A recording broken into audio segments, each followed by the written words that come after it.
श्री सुखदेव जी महाराज के चरणों में प्रणाम करके श्री परीक्षित जी ने पूछा कि हे गुरुदेव, जिस समय कंस का वध हुआ तो कंस के वध के बाद कंस की पत्नियों का क्या हुआ?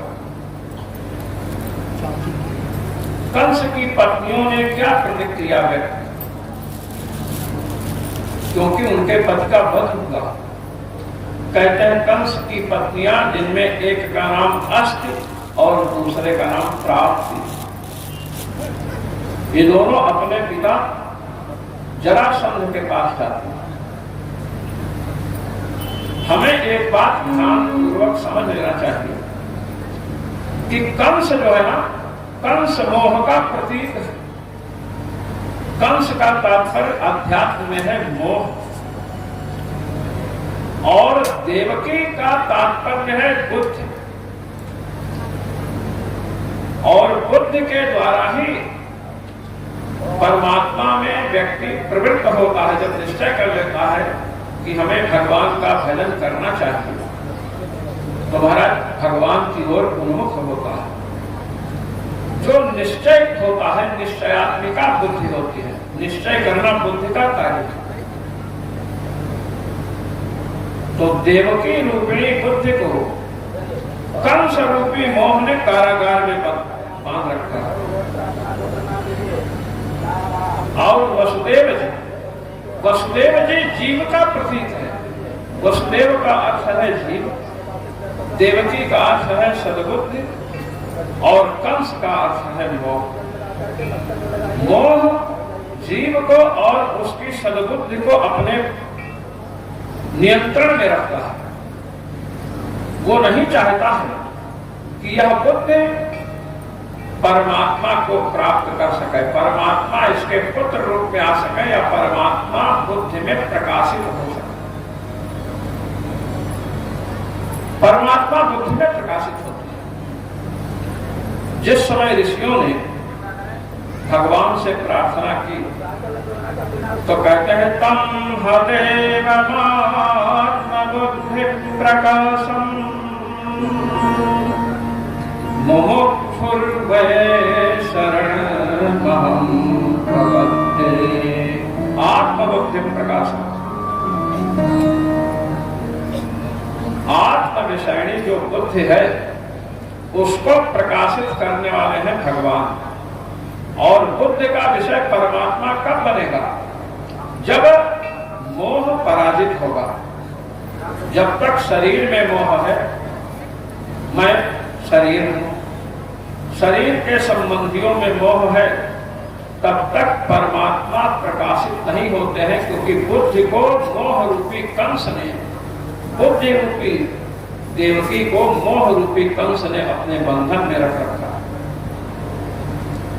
और कंस रूपी, मोह रूपी कंस को भगवान ही आकर के मारते हैं। तो भगवान का यदि स्मरण करते हैं तो भगवान अवश्य प्रकट होकर के बुद्धि में प्रकाशित होकर के महाराज मोह रूपी कंस को मारते हैं। तो अस्थि और प्राप्ति कंस की, मोह की पत्नियों का नाम क्या है? अस्थि और प्राप्ति। अस्थि माने है, लोग कहते हैं ना हमारे इतना धन है, हमारा इतना बड़ा परिवार है, अब इतना धन है, तो फिर प्राप्ति की कामना होती है कि हम और प्राप्त कर सकें। तो अस्थि और प्राप्ति किसकी पत्नी है? मोह। कंस ही मोह है, कंस मोह ही कंस है। और महाराज अस्थि और प्राप्ति के चक्र में जो लगे रहते हैं, वृद्धावस्था आ जाती है। जरासंध नाम में ही जरा प्रविष्ट है महाराज। अगर मोह में फंसे हैं, बुद्धि में इतना है और अधिक प्राप्त करना है, ये बात है, तो जरा के तरफ बढ़ रहे हैं, वृद्धावस्था की तरफ बढ़ रहे हैं। वृद्धावस्था की ओर बढ़ने का तात्पर्य है कि वृद्धावस्था में आंख से देखने की, कान से सुनने की, चरणों से पैरों से चलने की शक्ति का क्षय हो जाता है। हम अपनी शक्ति को क्षीण कर रहे हैं। ये दोनों पुत्रियां किसकी हैं? जरासंध की हैं। इसलिए जरासंध के समीप पहुंची, अपने पिता के समीप पहुंची और इन्होंने कहा कि कंस जो मेरे पति थे, उनके भांजे श्री कृष्ण ने मार दिया, मामा को ही मार दिया। अब महाराज जरासंध बड़ा क्रुद्ध हुआ और उसने 23 अक्षौहिणी सेना लेकर के मथुरापुरी पर आक्रमण कर दिया। एक अक्षौहिणी में लाखों पैदल, हजारों हाथी, हजारों घोड़े, इस प्रकार की स्थिति। तो महाराज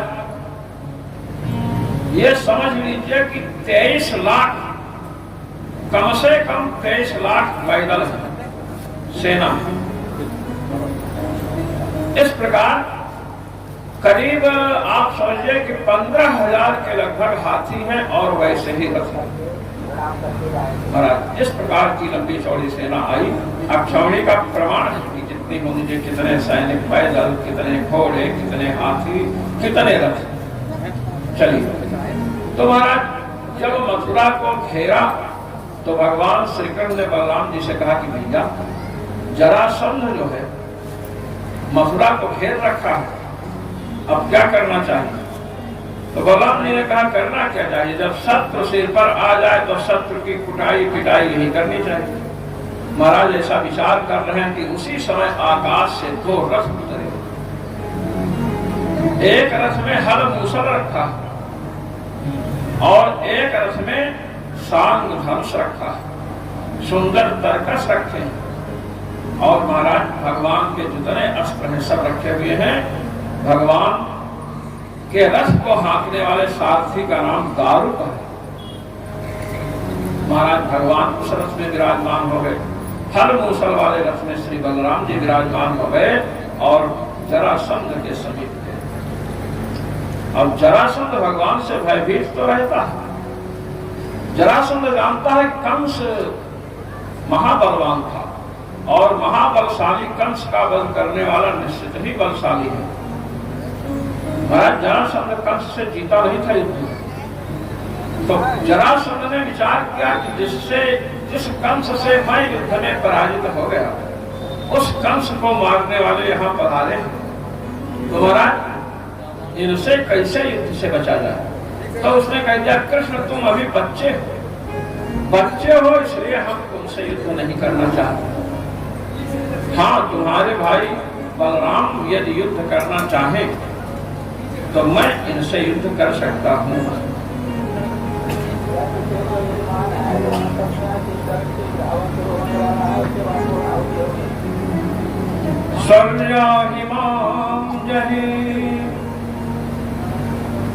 देहम स्वर्याहिमाम जय।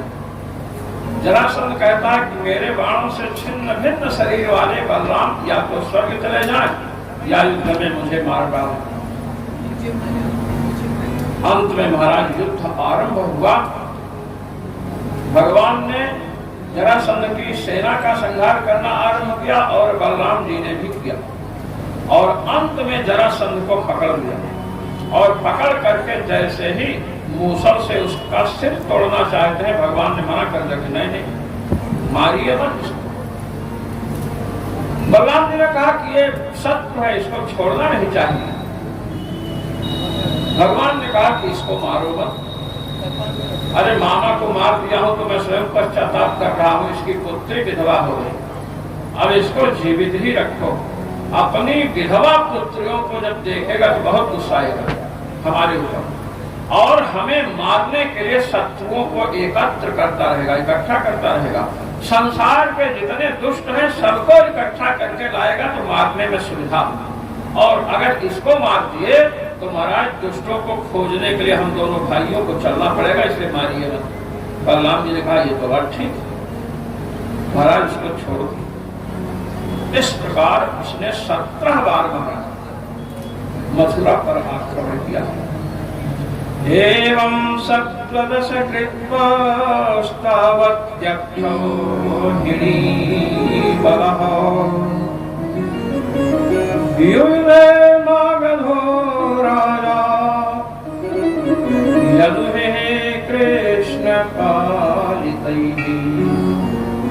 श्री सुखदेव जी कहते हैं कि राजन 23 अक्षौहिणी सेना लेकर के जरासंध 17 बार आक्रमण कर चुका है और 17 बार भगवान ने उसको पराजित किया और जब हार जाता है तो बच जाता है। महाराज 28वीं बार 18वां बार, हाँ अब 18वें बार आना चाहता है। 17 बार पराजित हो गया, लेकिन उसने सोचा कि अब फिर आक्रमण करो, शायद इस बार जीत। हाँ संत भगवान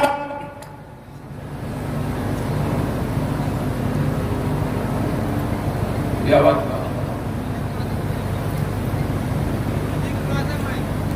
गलती से अनाउंस हो गया, क्षमा किया जाए। हाँ बोले वृंदावन बिहारी लाल की जय। तो महाराज 18वीं बार आ रहा है और जब वह आने वाला है उसी समय एक और योद्धा आने वाला है जो म्लेच्छ है, जिसका नाम है कालयवन। और कालयवन को यह वरदान है कि यदुवंश का कोई भी कालयवन को पराजित नहीं कर सकता। अब ये वरदान कैसे मिला कालयवन को? कहते हैं कि एक सैशिरायण गार्ग थे, ये चर्चा श्रीमद् भागवत महापुराण के व्याख्याताओं ने की है, श्री बंशीधर जी ने की है। तो महाराज सैशिरायण गार्ग यदुवंशियों की सभा में बैठे थे तो यदुवंश के पुरोहित ने क्या किया, जो इनका साला लगता है। अब साले लोग तो जीजा से मजाक करते ही हैं, तो मजाक की महाराज एक मर्यादा होती है। उसने मजाक की मर्यादा को लांघ दिया, सीमा को लांघ गया और इनके कौपीन को, लंगोटी को पकड़ करके कहा कि सहस्राण गार्ग जो मेरे जीजा हैं ये नपुंसक हैं, हिजड़े हैं। और महाराज ये कुछ बोले नहीं और सब लोग हंसने लगे। तो सहस्राण गार्ग ने कहा कि अगर मैं इसकी बहन से गवाही दिलाऊं कि तुम्हारी बात गलत है तो बात बिगड़ सकती है, क्योंकि बहन भाई के पक्ष में जा सकती है। तो महाराज ये तपस्या करने चले गए और तपस्या कर रहे हैं, बड़ी उग्र तपस्या है। और वहीं पर एक यवन तपस्या कर रहा है भगवान शिव। 12 वर्ष बीत गया, महाराज भगवान शिव प्रकट हुए और साथ ही दोनों को दर्शन दिया। भगवान की भक्ति जो करता है, चाहे ब्राह्मण हो चाहे यवन हो, महाराज दोनों को दर्शन देते हैं प्रसन्न होने पर। एक नियम है, प्रीतो देवः स्वात्मानं दर्शयति अवंचन रसत्वात् प्रेमणः। जब देवता प्रसन्न होता है तो अपना दर्शन देता ही देता है।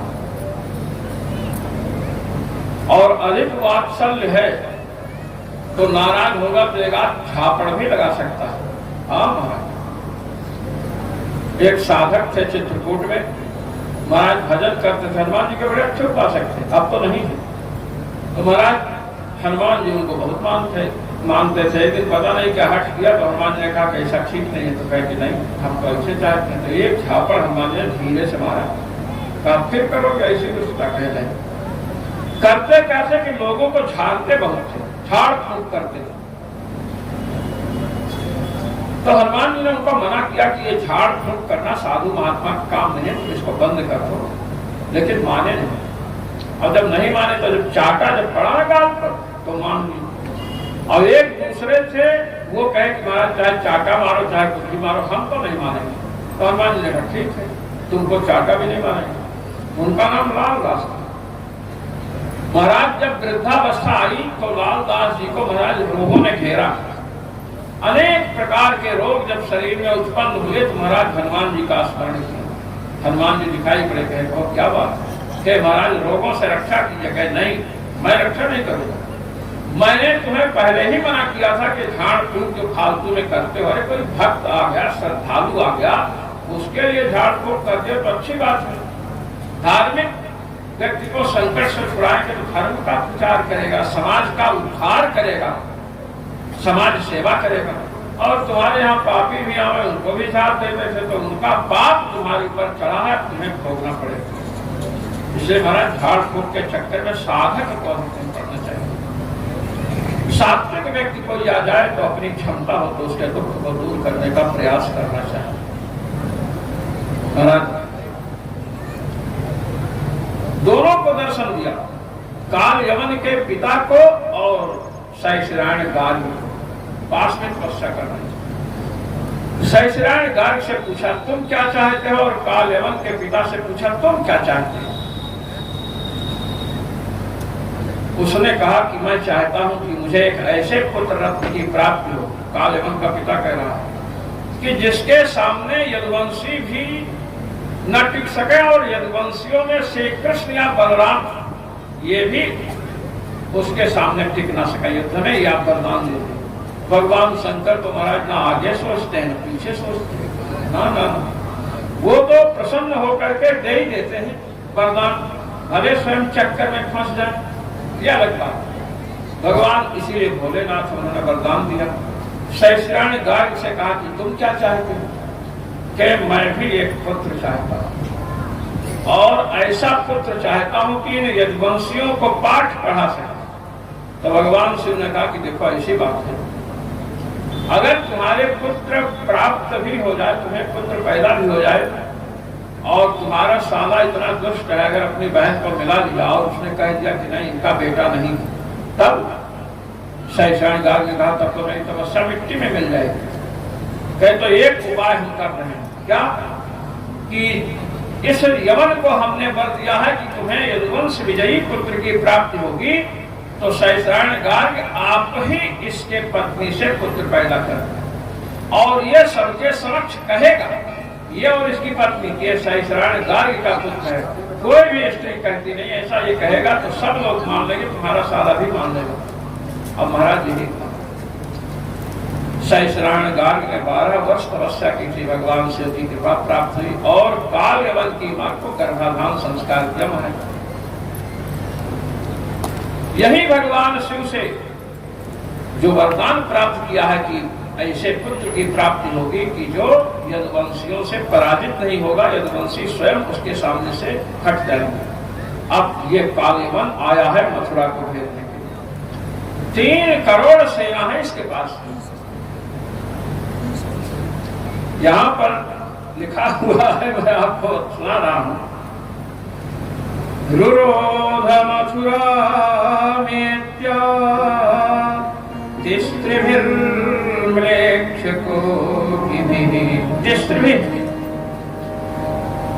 त्रि शब्द का यहां तिस्त्रिभि जब अपने 30 करोड़ होता है तो 63 होता है। यहां पर तिस्त्रिभि त्रि शब्द के स्त्रीलिंग में तिस्त्रिभि रूप बनता है, अर्थात 3 करोड़ म्लेच्छों की सेना है। तो 3 करोड़ म्लेच्छों की सेना, 1 करोड़ में 100 लाख होते हैं महाराज, समझ लीजिए 300 लाख म्लेच्छों की सेना महाराज आ गई है। जरासंध भी नहीं पहुंचा, नहीं जरासंध नहीं पहुंचा। अब महाराज जब ये सेना आई तो भगवान ने विचार किया कि मथुरा को जरासंध भी आ रहा है और इन्होंने घेर रखा है म्लेच्छों ने। तो महाराज अपने संकल्प से विश्वकर्मा को प्रेरित किया और कहा कि द्वारकापुरी का निर्माण करो। समुद्र में महाराज 48 कोस वर्गाकार में, 48 कोस लंबाई चौड़ाई में द्वारकापुरी, इसका नाम द्वारकापुरी है, द्वारिकापुरी नहीं। पहले तो अपने एक समझ लेना चाहिए कि हम कम से कम तीर्थों का नाम तो शुद्ध उच्चारण करें। द्वारकापुरी, द्वारिका नाम, द्वारकापुरी का निर्माण किया और उसमें देवराज इंद्र ने सुधर्मा सभा को भेजा, जो देवताओं की सभा, और महाराज 9 निधियां वहां पर आ चुकी हैं। इस प्रकार योग बल से भगवान ने संकल्प के बल से संपूर्ण मथुरा वासियों को द्वारकापुरी भिजवा दिया। बोलिए द्वारकाधीश भगवान की जय। हम लोग महाराज द्वारका दर्शन करने गए, यहाँ तो बहुत लोग हो गए जो द्वारकापुरी दर्शन के लिए गए। समुद्र में जाना पड़ता है, बड़ा आनंद आता है। तो इधर मथुरा में बलदेव जी से कहा कि भैया आप यहां पर रहें और मथुरा की रक्षा करें। भगवान मथुरा के पूर्व द्वार से निरायुध होकर निकले, कोई अस्त्र शस्त्र नहीं है। और जब महाराज निकले तो नारद जी ने काल्यवन को बताया था कि भगवान कैसे हैं। बताया था कि श्याम वर्ण के, बड़े सुंदर हैं, कमल जैसी आंखें हैं, लाल ओठ है और पीतांबर धारण करते, बड़ा सुंदर स्वरूप है। जब उसने देखा तो महाराज पीछे पीछे दौड़ पड़ा, कहा हे कृष्ण रुक जाओ। भगवान तो पहले से मक्खन चुराते थे, तो चोर को भागने का अभ्यास नहीं होना चाहिए, ये आप समझिए। अगर चोर भागने में कमजोर है तो पकड़ा जाएगा। भगवान ने मानो काल्यवन से सामना करने के लिए पहले ही माखन चोरी में भागने का अभ्यास खूब किया। अब महाराज भगवान तीव्र गति से भाग रहे हैं और काल्यवन पीछे पड़ा हुआ है। महाराज मथुरा से 40 कोस की दूरी धवलपुर में मुचकुंद की गुफा, हम लोग गए हैं। मुचकुंद जी की गुफा में भगवान घुसे और ये भी घुसा, और उसने समझा कि अब गुफा में गए हैं तो उधर दरवाजा तो होगा नहीं, जाने का मार्ग होगा नहीं, मैं इसी नहीं को मार दूंगा। वहां पर मानधाता के पुत्र मुचकुंद जी शयन कर रहे हैं, महाराज अयोध्या के राजा थे और इतने बलवान थे कि देवताओं ने इनको अपना सेनापति नियुक्त किया था जब तक कुमार कार्तिकेय नहीं उपलब्ध हुए। महाराज देवताओं की ओर से दैत्यों को पराजित किए और देवताओं ने अंत में कहा वरदान मांगो, मोक्ष को छोड़कर जो चाहिए दे सकते हैं, हम मोक्ष नहीं दे सकते देवताओं को। स्वयं बंधन में बंधे हैं तो मोक्ष क्या देंगे? तो इन्होंने कहा हम सोने का वर चाहते हैं, हम सोते रहे क्योंकि थक गए हैं और निद्रा से जो हमें जगाए वो जल करके राख हो गए। देवताओं ने कहा ठीक। अब मुचकुंद जी उस गुफा में सो रहे हैं, उसे मुचकुंद गुफा कहते हैं। भगवान पहुंचे तो भगवान ने सोचा कि ये भक्त है, सो रहा है, तो इसके ऊपर पीताम्बर डाल देना चाहिए। पीताम्बर से ही मुझे पकड़ने के लिए आ रहा है, पीताम्बर देख देख करके, और इस पर डाल देंगे मुचकुंद पर, तो मेरे भक्त को मेरे वस्त्र का स्पर्श प्राप्त होगा तो और गहरी नींद आएगी, और गहरी नींद में कोई जगाता है तो बड़ा क्रोध आता है। हाँ महाराज, भगवान एक किनारे छिप करके खड़े हो गए, काल एवं आया और उसने देखा, सोचना चाहिए था उसको कि अगर ये कृष्ण सोए हुए हैं तो पीताम्बर पूरे शरीर पर होना चाहिए और पीताम्बर केवल मुख पर था, क्योंकि मुचकुंद जी इतने लंबे चौड़े थे कि उस समय का कोई भी व्यक्ति, भगवान ने मुचकुंद को देख करके विचार किया, जब मुचकुंद प्रार्थना करेंगे कि हमें अपने साथ रख लीजिए, महाभारत के युद्ध में हम काम आएंगे, तो महाराज भगवान ने मना कर दिया, क्योंकि मुचकुंद के सामने भीम वैसे लगते जैसे हाथी के सामने गौरैया कोई चिड़िया, इतना अंतर था, इसीलिए साथ में नहीं रखते। तो भगवान ने पीताम्बर सिर पर डाला, तो वैसे भी इष्ट देवता का सिर पर ही धारण किया जाता है वस्त्र, जहां तक हो सके।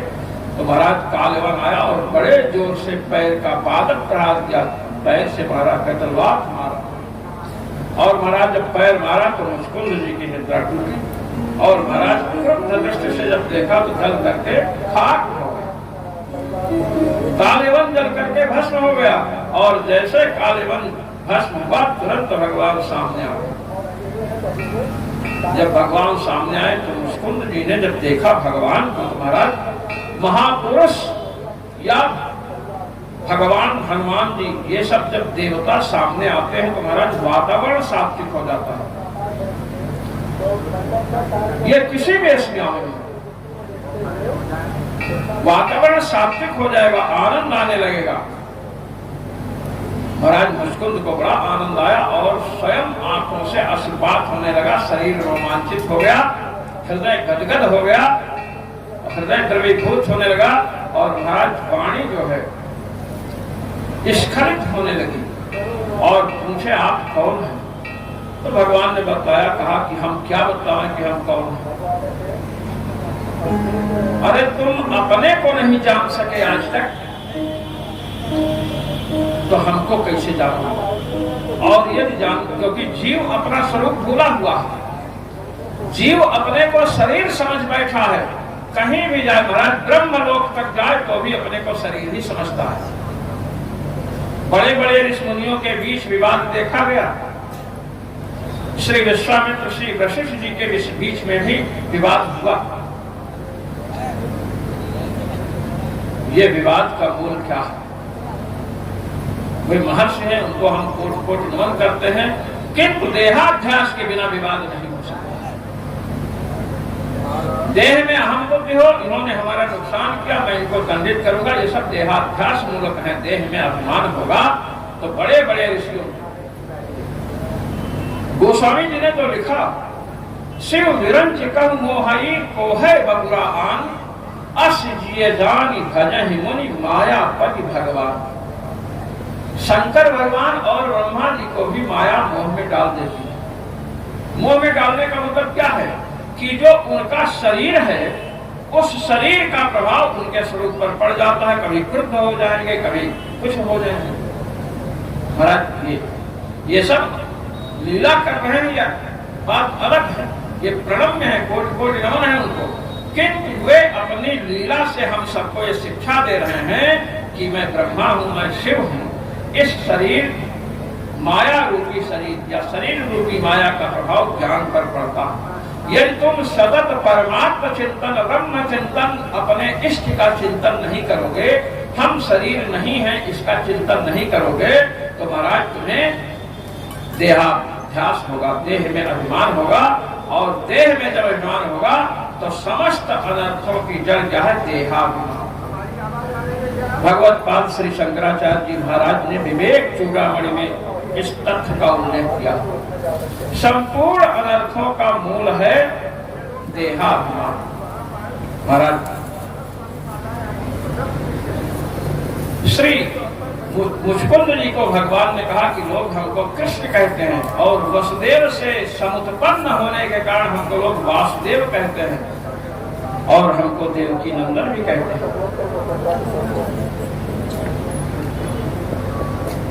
ब्रह्मचारियों का आज यज्ञोपवीत संस्कार हुआ है। यहाँ पर प्रणाम करने के लिए आए हैं। ब्रह्मचारियों को साथ दिया जाए, दे दीजिए लोग अपना ले लगे तो भी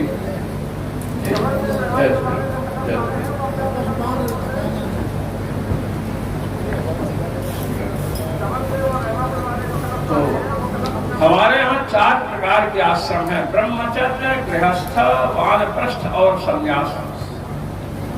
ब्रह्मचर्य आश्रम विद्या अध्ययन के लिए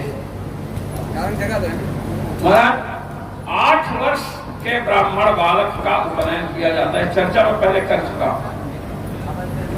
ब्रह्मचर्य आश्रम में रह करके विद्या अध्ययन किया जाता है, व्रतों का पालन करते थे ये लोग। यज्ञोपवीत संस्कार हुआ, उपनयन संस्कार हुआ, ये दूसरा जन्म है। पहला जन्म तो माँ के गर्भ से होता है। उपनयन संस्कार तो यज्ञोपवीत संस्कार ये दूसरा जन्म है। ब्राह्मी यम क्रियते तनुः, इस संस्कार के द्वारा ये शरीर भगवत प्राप्ति, ब्रह्म साक्षात्कार की योग्यता प्राप्त करता है। श्रवण मनन, उपनिषदों का श्रवण मनन और परमार्थ तत्व का निध्यासन करने में आगे बढ़ता है। ये आश्रम भिक्षावृत्ति पर आश्रित रहता है। भगवान स्वयं ब्रह्मचर्य आश्रम में रह करके वेदाध्ययन किए। तो चर्चा चल रही है कि मुचकुंद जी को भगवान ने अपना परिचय दिया और मुचकुंद जी ने भगवान से कहा कि प्रभु आप हमें अपने साथ रखना।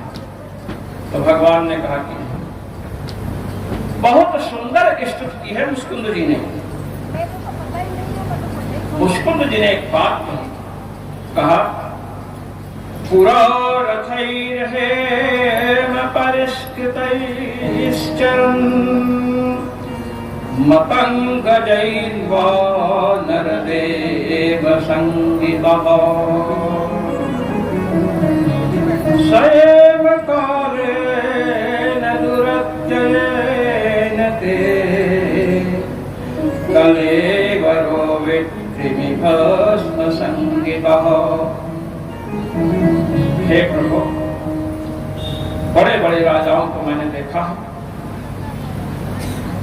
जो स्वर्ण से युक्त रथ को लेकर के चलते थे। उनके साथ अनेक हाथी चलते थे, गजराज गजों की सेना थी, पैदल घुड़सवार रथ सब चलते थे। उनको नरदेव कहते थे।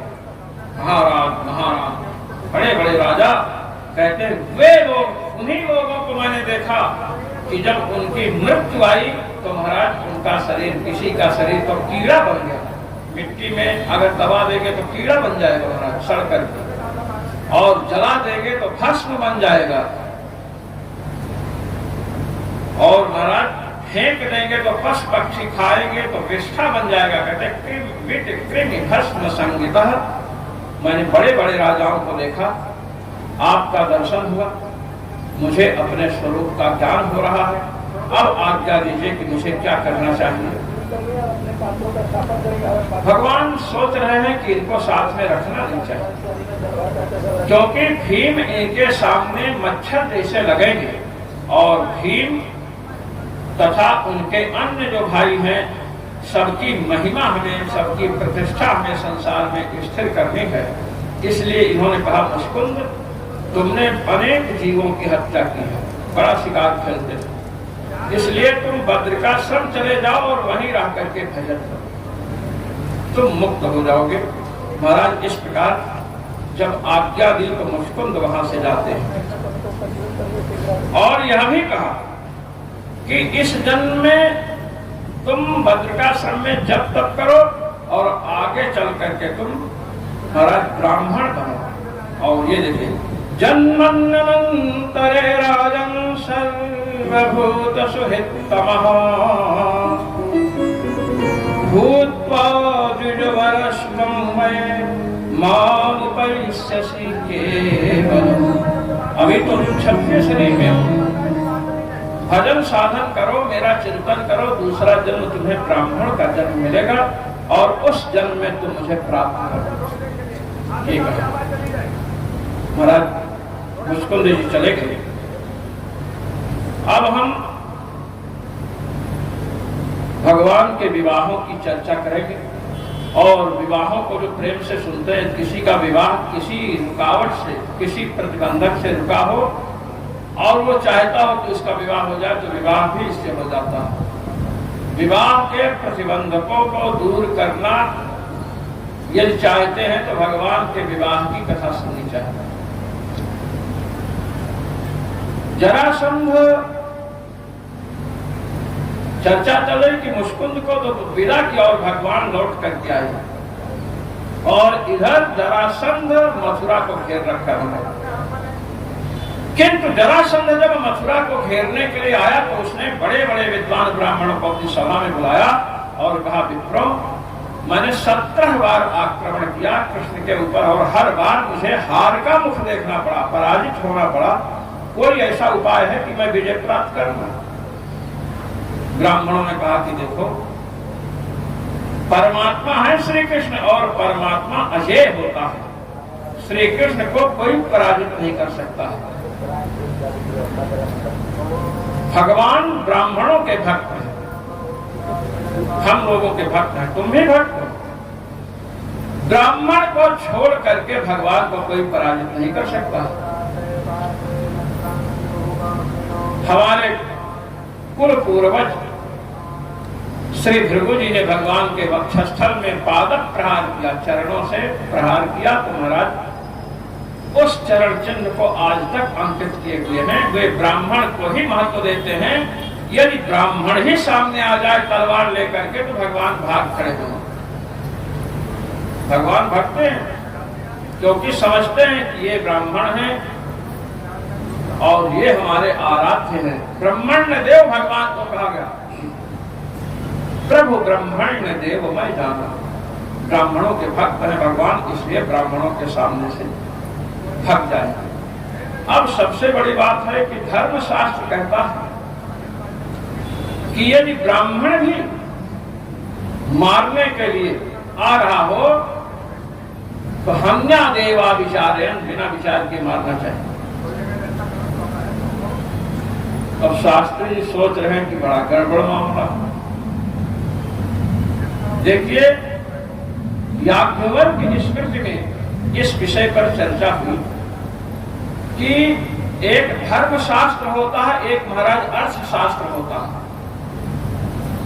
अर्थशास्त्राद बलवत् धर्मशास्त्र मिति स्थिति, याज्ञवल्क्य महर्षि कहते हैं कि अर्थशास्त्र और धर्मशास्त्र दोनों टकराएं तो धर्मशास्त्र बलवान होता है। यदि किसी विप्र को मारने की स्थिति,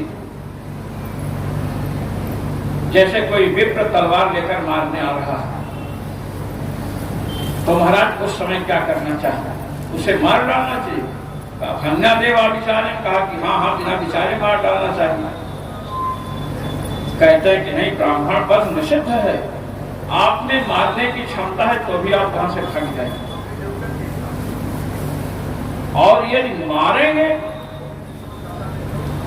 तो महाराज प्रत्युवाय तो होगा। रणभूमि में कोई भी मारा जाए महाराज पाप नहीं लगता। तो जरासंध जब सुना कि ब्राह्मणों से भगवान भागते हैं, ब्राह्मण तो सब कुछ मानते हैं, तो सभी ब्राह्मणों से कहा कि सेना के आगे आगे तलवार वलवार लेकर आप लोग चलिए और कृष्ण भाग जाएंगे।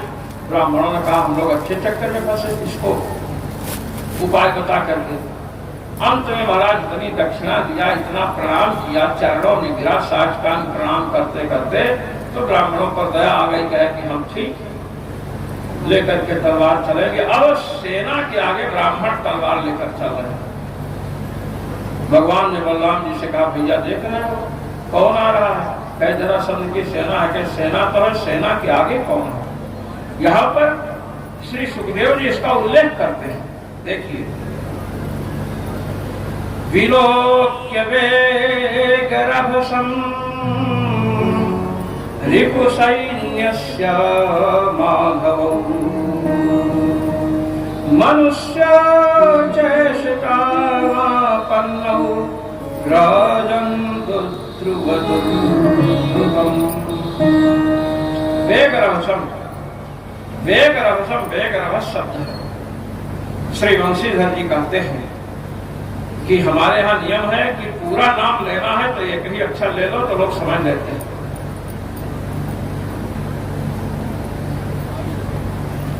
वेद में जो वे है ये वेद, वे से वेद का संकेत कर रहे हैं।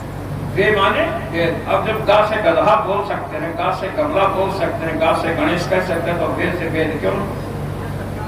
वे ये कह रहे हैं नामैक देशक ग्रहणेन नामक ग्रहणम। नाम का एक भाग थोड़ा सा, किसी का नाम शिव प्रसाद है, माता पिता कहते शिव, और छोटे बच्चे जो होते हैं वो चिढ़ाते समय कहते सी सी सी। अब जिसका नाम शिव प्रसाद बहुत नाराज होता, बताओ आपका नाम सी छोड़ो, आपका नाम तो शिव। तो महाराज एक अक्षर लेकर के भी नाम से पूरा नाम समझ लिया जाता है। तो वे माने वेद, वे वेदम माने वे वयम गायन्ति इति वेगाः ब्राह्मणाः। वेग का अर्थ किया ब्राह्मण, और ब्राह्मणों का वेग देखा तो भगवान श्री कृष्ण बलराम जी के साथ पलायन कर गए, भगने लगे, क्योंकि ब्राह्मण भक्त हैं और भगवान समझते हैं कि ये मारने के लिए नहीं आते हैं। भाई आतताई को मारना चाहिए बिना विचार किए। यदि ब्राह्मण आतताई हो चुका है, कोई स्त्री आतताई हो चुकी है तो उसे मारो। आतताई किसे कहते हैं? आग लगाने वाला, विष देने वाला, हाथ में शस्त्र लेकर मारने आ रहा है। अग्निदश गर्दश्चैव अग्निदो गर्दश्चैव शस्त्रपाणिर्धनापः। शस्त्रपाणि, हाथ में शस्त्र। ऐसे लोगों को महाराज कहते हैं आतताई। ये ब्राह्मण भगवान को भगाने के लिए आ रहे हैं, मारने के लिए नहीं। इसलिए भगवान श्री कृष्ण बलराम जी के साथ भगे और महाराज एक पर्वत पर, प्रवर्षण पर्वत नाम है, इस पर चढ़ गए। और महाराज यहाँ बहुत वर्षा होती है और जरासंध ने पर्वत के नीचे से आग लगा दी, समझा कि जल गए होंगे, और भगवान दूसरी तरफ से द्वारकापुरी पहुंच गए। भगवान श्री द्वारकापुरी में विराजमान है, जरासंध लौट गए।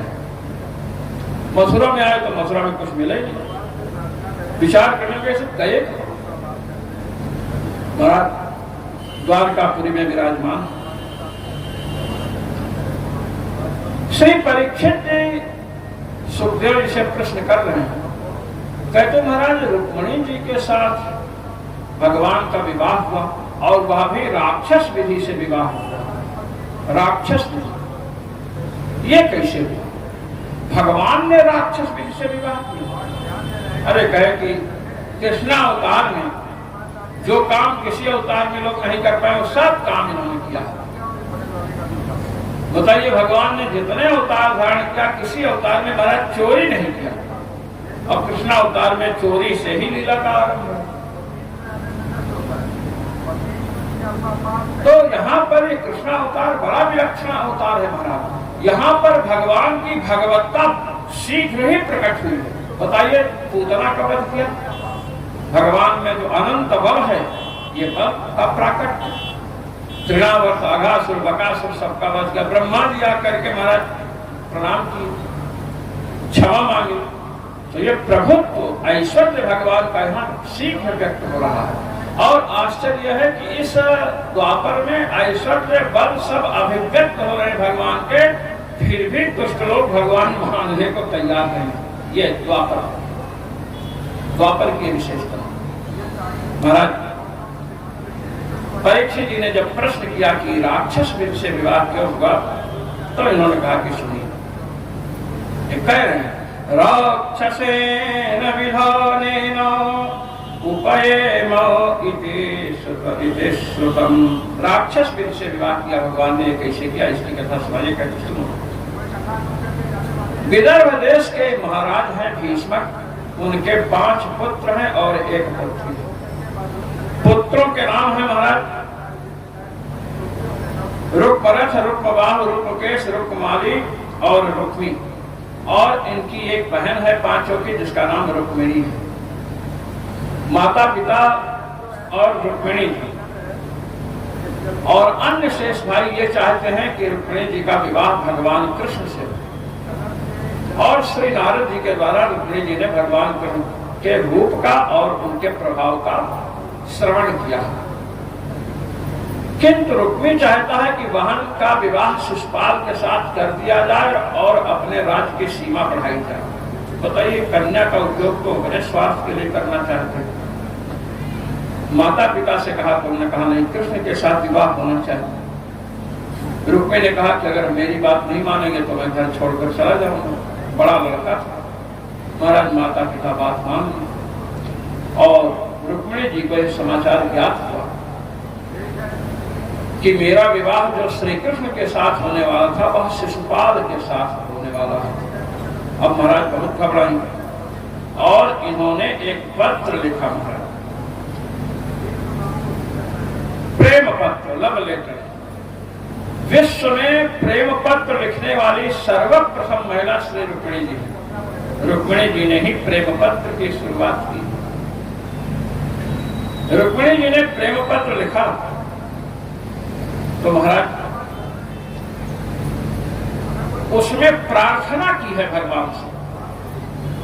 इन्होंने कहा कि आपके गुणों को सुन करके मेरा मन आप में आकृष्ट हो गया, इसलिए आप हमको पत्नी रूप में स्वीकार करें। और अनेक प्रकार से वर्णन करने के बाद श्री रुक्मिणी जी ने कहा इन्हें कितना परमात्मा बोध था, भगवान के विषय में कितना ज्ञान था। बड़े बड़े ऋषि ऐसा ज्ञान नहीं प्राप्त कर सकते हैं। इन्होंने अंतिम में कहा यस्यांघ्रि पंकज रजस्नपनम महान्तो वाञ्छन्तु पतिवात्मतपोपहत्यै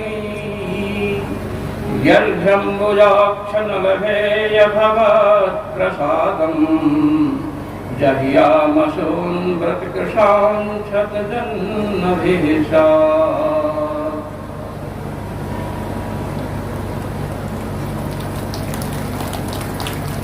श्री रुक्मिणी जी कहते हैं कि हे प्रभु, आपके चरण रज से बड़े बड़े महापुरुष भगवान ब्रह्मा और भगवान शंकर संकालिक ये सब स्नान करते हैं।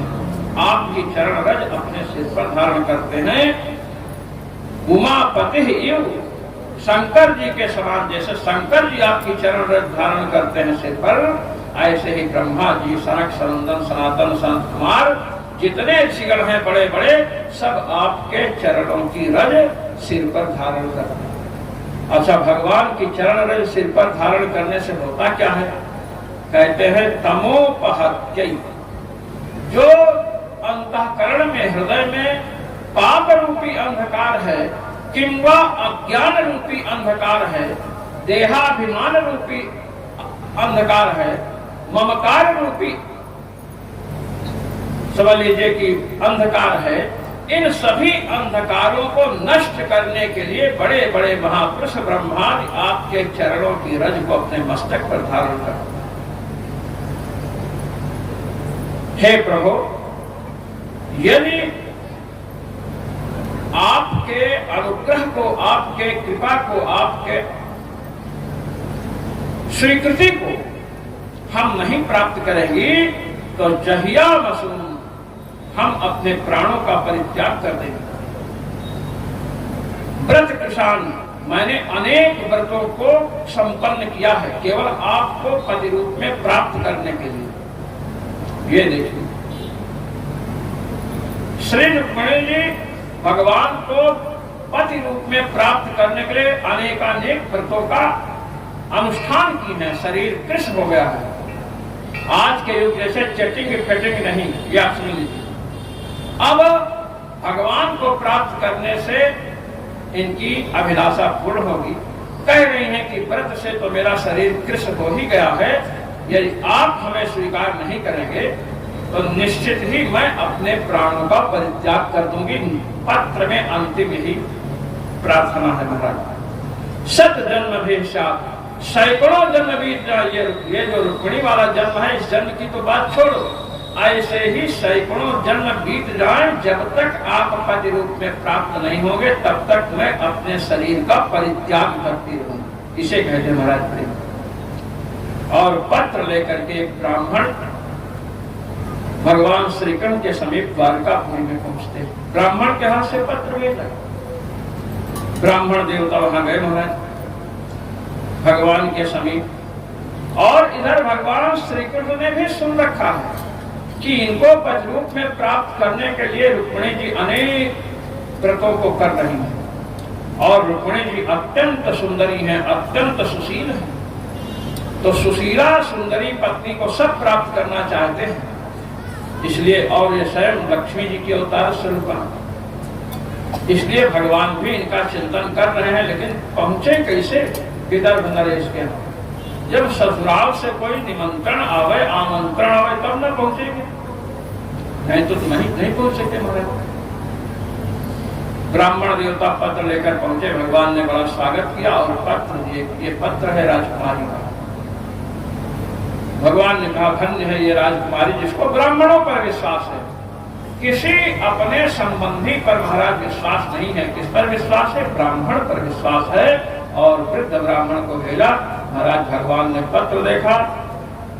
ब्राह्मण देवता कहते देखिए महाराज, ऐसा है कि परसों ही शादी होने वाली है, परसों ही शिशुपाल पहुंचे। भगवान ने कहा कि तो हम अब ये चल रहे क्या? कहे कि हाँ। महाराज उसी समय रथ पर बैठे दारुक से कहा रथ हाँको, और महाराज ब्राह्मण को भी साथ लेते आए, और महाराज वहां पहुंचे, और लोग भी वहां पहुंचे हुए। शिशुपाल, शिशुपाल के पिता दमघोष, अनेक लोग पहुंचे। जरासंध भी पहुंचा, महादुष्ट था महाराज। ये सोच रहा था और सुन भी रहा था कि रुक्मिणी जी कृष्ण को चाहती है, तो चलो वहीं युद्ध हो जाए तो अच्छा, इसलिए ये भी पहुंचा। और लड़का अन्य बात को मान सकता, लेकिन उसके विवाह को कोई रोकना चाहे तो महाराज कोई परवाह नहीं करता। श्री बलराम जी भी पहुंचे पीछे से, क्योंकि जब प्रातः काल हुआ तो महाराज पता चला कृष्ण है ही नहीं, तो समाचार मिला कि विवाह के कारण गए हैं, निमंत्रण आया था। तो बलराम जी भी सेना लेकर पहुंच गए वहां, और विशाल काय सेना लेकर पहुंचे। वहां जब पहुंचे हैं महाराज, तो वहां पर सबसे बड़ी बात है कि नगर के जितने लोग हैं सब भगवान कृष्ण को देखते हैं तो यही कहते हैं कि यही वर रुक्मिणी के योग्य है, श्री कृष्ण ही रुक्मिणी के योग्य वर हैं, और शिशुपाल इत्यादि कोई भी नहीं है। पूर्ववासियों ने रुक्मिणी जी के चयन पर मुहर लगा दी कि आपने जो चयन किया है पति रूप में श्री कृष्ण का, यह चयन सबसे उत्तम है। रुक्मिणी जी ने पत्र में संकेत किया था, भगवान को परेशानी न हो इसलिए संकेत किया कि हमारे यहाँ दुर्गा पूजा की पद्धति है, परंपरा है। जब लड़की का विवाह होना होता है तो पहले दुर्गा जी का पूजन करने जाती है, और मैं उस दुर्गा जी के मंदिर में पूजन करने आऊंगी, आप वहीं पर खड़े रहना, मेरा हरण कर लेना। भगवान ने कहा उसके बाद तो मैं सब संभाल लूंगा। महाराज सबको पता चल गया, रुक्मिणी भी सावधान, शिशुपाल भी सावधान कि कृष्ण आ चुके हैं। भगवान को उनका बड़ा सम्मान किया लोगों, और पूजा इत्यादि जब हो गई तो महाराज दुर्गा जी के मंदिर के समीप पहुंच गए भगवान, और वहां जाकर के भगवान छिप जाते हैं रथ लेकर मंदिर के पास। श्री रुक्मिणी जी दुर्गा जी की पूजा कर रही हैं, और सामग्री लेने के बहाने इधर उधर देख रहे हैं कि श्री कृष्ण तो दिख नहीं रहे, और भगवान ऐसे दिखते नहीं जल्दी। जब रुक्मिणी जी वहां से उठी इधर उधर देखने लगी, तब तक उन्होंने देखा कि कोई उनका हाथ पकड़ा और धड़ाक से रथ में बिठा दिया। तब पता चला कि रुक्मिणी। बोलिए रुक्मिणी कोई हरण भगवान की जय। अब जब रुक्मिणी जी उस पर बैठी रथ पर, तो महाराज जितने सैनिक थे सब कोलाहल करने लगे। इसलिए कोलाहल कर रहे हैं कि पता तो चले कोई हरण करके भाग रहा है। तो भगवान ने पांचजन्य शंख की ध्वनि की और पांचजन्य शंख का निनाद करके भगवान ने मानो यह सूचना दी कि हम रुक्मिणी को हरण करके ले जा रहे हैं। किसी के शरीर में, किसी के भुजदंड में बल हो तो रुक्मिणी को रोक ले, हमसे छुड़ा ले। और महाराज जब ये किया तो महाराज शिशुपाल, दंतवक्त्र जितने थे सब योद्धा अपनी सेना लेकर के दौड़ पड़े। और उधर बलराम जी तैयार बैठे थे, हल से खींचते हैं अपनी ओर और मूसों से खोपड़ी तोड़ देते हैं। सबको पराजित कर दिया उन्होंने। रुक्मी जो रुक्मिणी का बड़ा भाई है, रुक्मी ने सौगंध खाई कि यदि मैं अपनी बहन को लौटा करके नहीं ला पाया तो मैं यहाँ मुंह नहीं दिखाऊंगा, लौट करके नहीं आऊंगा कुंडिनपुर। और महाराज वहां से चला, भगवान श्री कृष्ण को ललकारता है। और भगवान ने जब देखा कि साला ही ललकार रहा तो महाराज भगवान रुक गए, युद्ध हुआ और अंत में भगवान ने रुक्मी को पकड़ लिया। तलवार निकाले भगवान और रुक्मी को पकड़ लिए, उसको मारना चाहते हैं। तो श्री रुक्मिणी जी आकर, श्री रुक्मिणी जी ने कहा कि ये मेरा बड़ा भाई है और आप मेरे साथ विवाह करने वाले हैं और मेरे भाई का भी वध करना चाहते हैं, इसको मारिए। भगवान ने कहा कि ये बड़ा दुष्ट है। रुक्मिणी जी ने कहा कि नहीं मत मारिए। और रुक्मी कह रहा हमको मार डालो, क्योंकि यदि मार डालोगे तो मुझे मुंह नहीं दिखाना पड़ेगा। नहीं तो सब लोग कहेंगे प्रतिज्ञा करके गए थे कि कृष्ण को बंदी बना करके लौटेंगे और मार खा करके आए।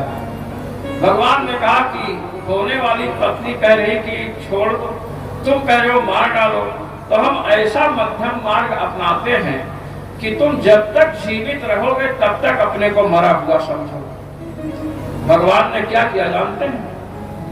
भगवान ने जिस तलवार को निकाला था उसका गला काटने के लिए, उसी तलवार से उसकी आधी मूछ महाराज मोड़ दी, आधी मूछ बना दी, आधी मूछ साफ आधी है और दाढ़ी भी आधी बना दिया और सिर में भी गोल गोल केशों को काट दिया, यहाँ भी कटा यहाँ भी कटा। और इस प्रकार भगवान ने किया है कि महाराज फिर जीवन में उस स्थान पर इसके केश नहीं जमे, बाल नहीं जमे, इसलिए हमेशा विरोध करता था। देखिए,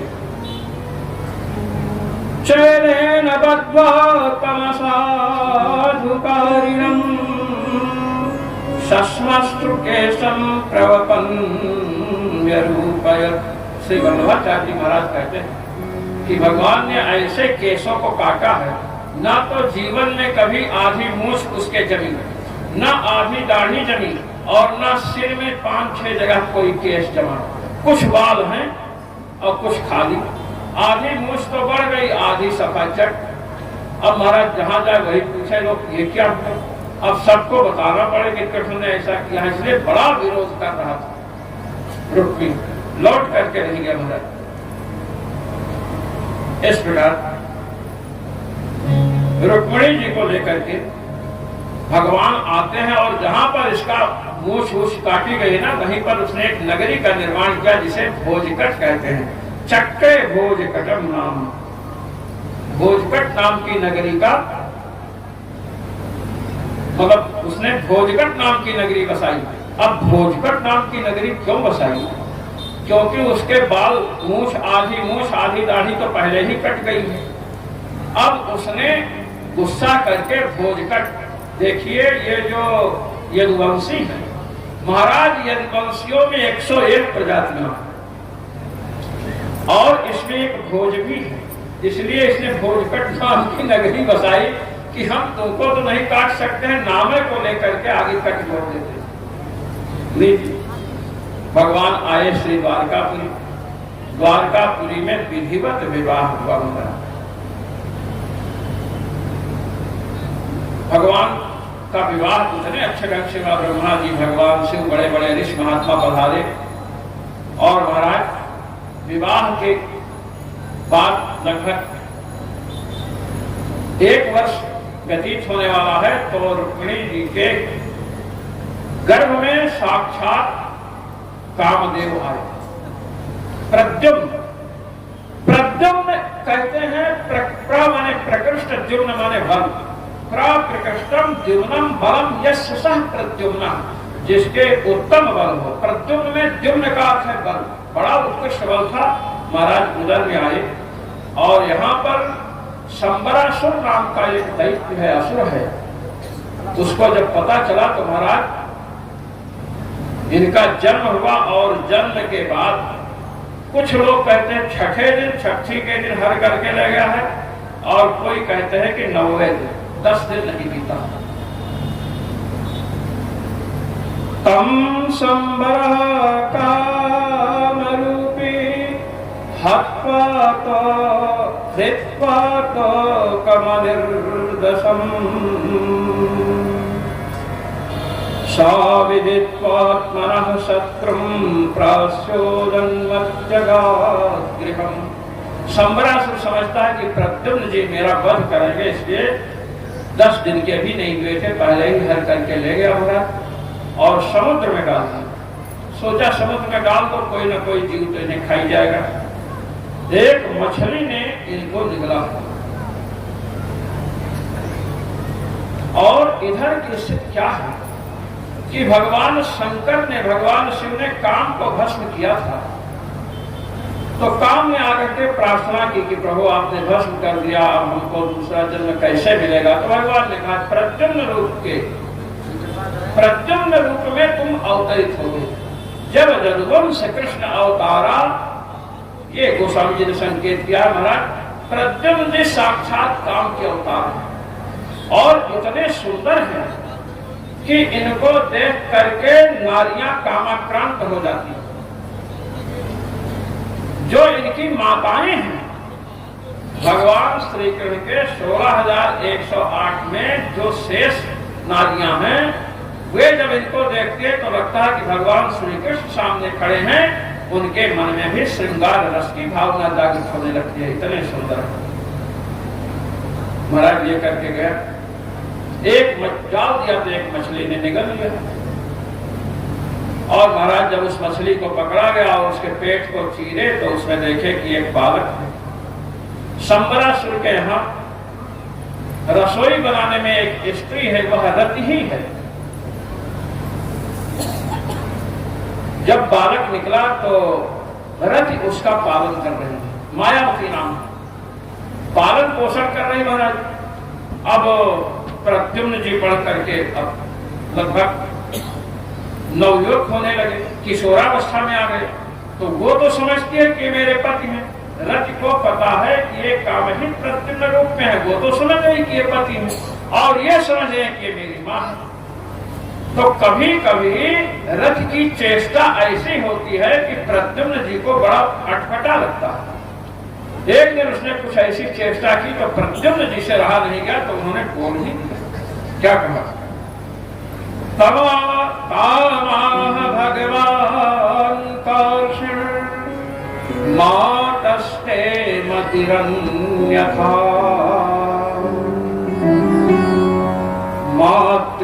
मातृभावमतिक्रम्य वर्तसे कामिनी यथा। श्री प्रद्युम्न जी ने कहा कि मां आपकी बुद्धि बिगड़ गई है, लगता है माता के भाव का अतिक्रमण करके आप पत्नी के भाव में आ जाती हो, ये क्या बात है? तब उसने जब सुना तो उसने कहा कि देखो मैं आपकी माता वाता नहीं, ये समझ लो मैंने आपका पालन किया है और आप काम के अवतार हो, मेरे पति।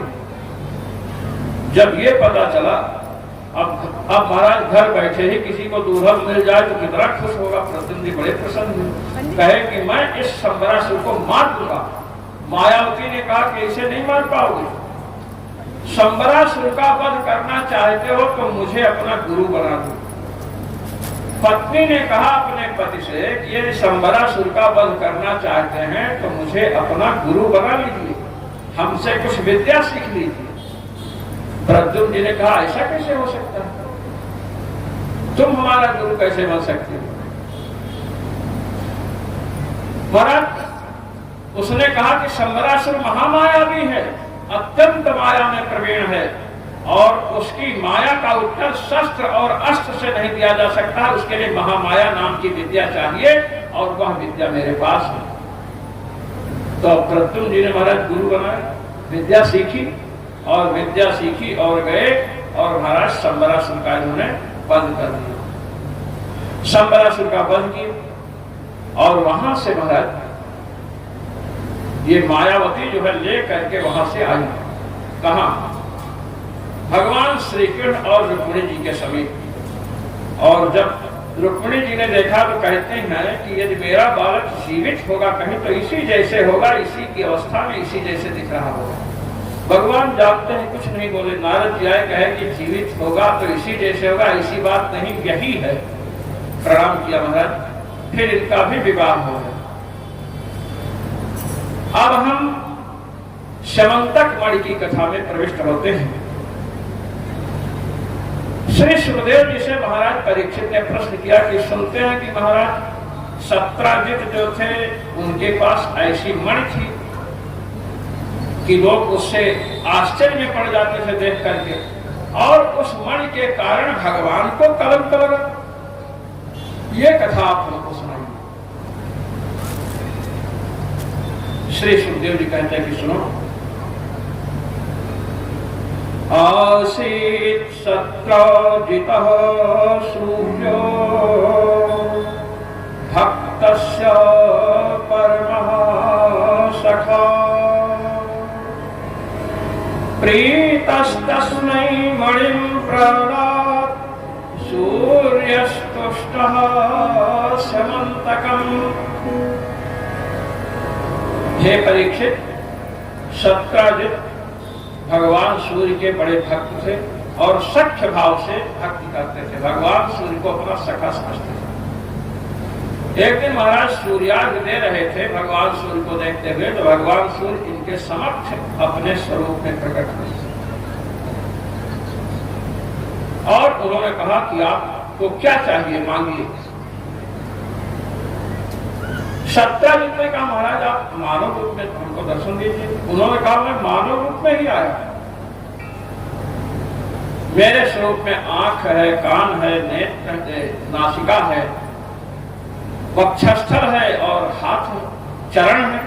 कहे आपका कुछ दिख नहीं रहा है, केवल प्रकाश पुंज ही दिख रहा है। इसलिए हम चाहते हैं कि आपके प्रत्येक अवयवों का, प्रत्येक श्री अंग का दर्शन करूं। भगवान सूर्य ने अपने गले से एक स्यमंतक मणि पहन रखे थे, उसको निकाल करके अलग कर दिया तो महाराज दिखने लगे। सत्राजित ने भगवान सूर्य का दर्शन किया। अंग प्रत्यंग का दर्शन होने के बाद उन्होंने कहा कि महाराज आप इतना चमक रहे थे, तेजस्वी लग रहे थे, ये मणि के कारण। कहे हाँ, कहे ये मणि हमको दे दीजिए। भगवान सूर्य से स्यमंतक मणि मांग लिया, भगवान सूर्य ने दे दिया। एक दिन स्यमंतक मणि को धारण करके उग्रसेन महाराज की सभा में पधारे तो लोग आश्चर्य में पड़ गए। और कोई कहता है सूर्य भगवान है, कोई कहता है संकादिक है, कोई कहता है नारद जी है। भगवान ने कहा न संकादिक है न सूर्य है, ये तो सत्राजित है। भगवान ने सभा में कहा कि आपके पास इतनी उत्तम वस्तु है मणि, ये मणि उग्रसेन महाराज को दे दीजिए। तो इन्होंने कहा कि नहीं, हम मणि नहीं दे सकते। महाराज भगवान की आज्ञा का उल्लंघन कर दिया और महाराज वहां से चले आए। अब इनके मणि को लेकर इनके भाई, इनके जो भाई थे सत्राजित, उनका नाम था प्रसेन। प्रसेन इनकी मणि को पहन करके चले गए महाराज शिकार के। घरों में ऐसा होता है, किसी को ससुराल जाना होगा, अपनी धोती साफ नहीं रहती थी तो पड़ोसी की मांग लेते थे, नहीं तो घर में मिल जाए तो घर वालों की ले लेते थे।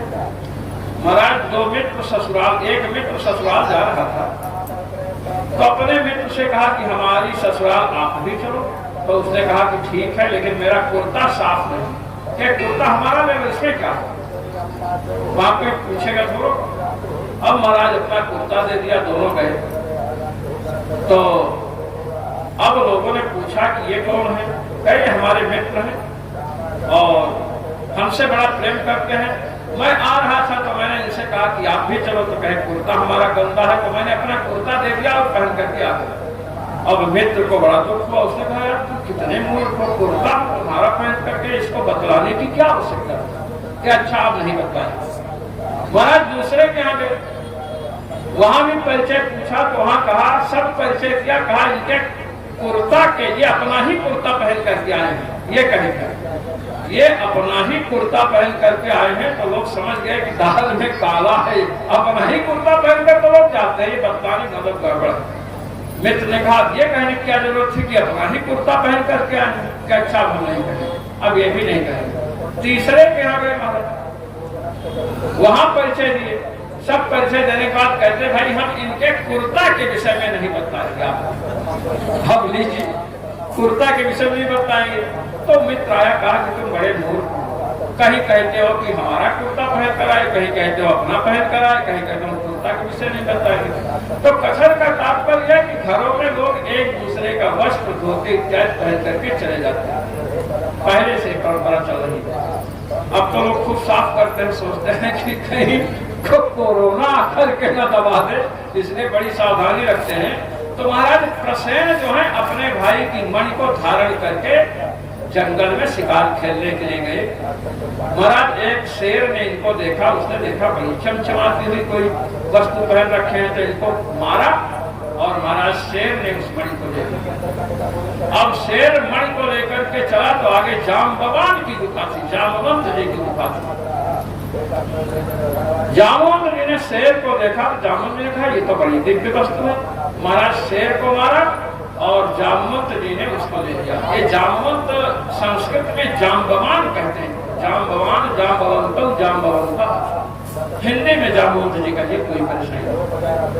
महाराज जाम्बवान अर्थात जामवंत जी जब लेकर के गए तो इनके एक लड़का था जिसका नाम था सुकुमारक, और सुकुमारक ने देखा वो मणि, तो उसने कहा पिताजी हमको दे दीजिए, मैं इससे खेलूं तो कह दे। महाराज सुकुमारक मणि खेल से खेलता।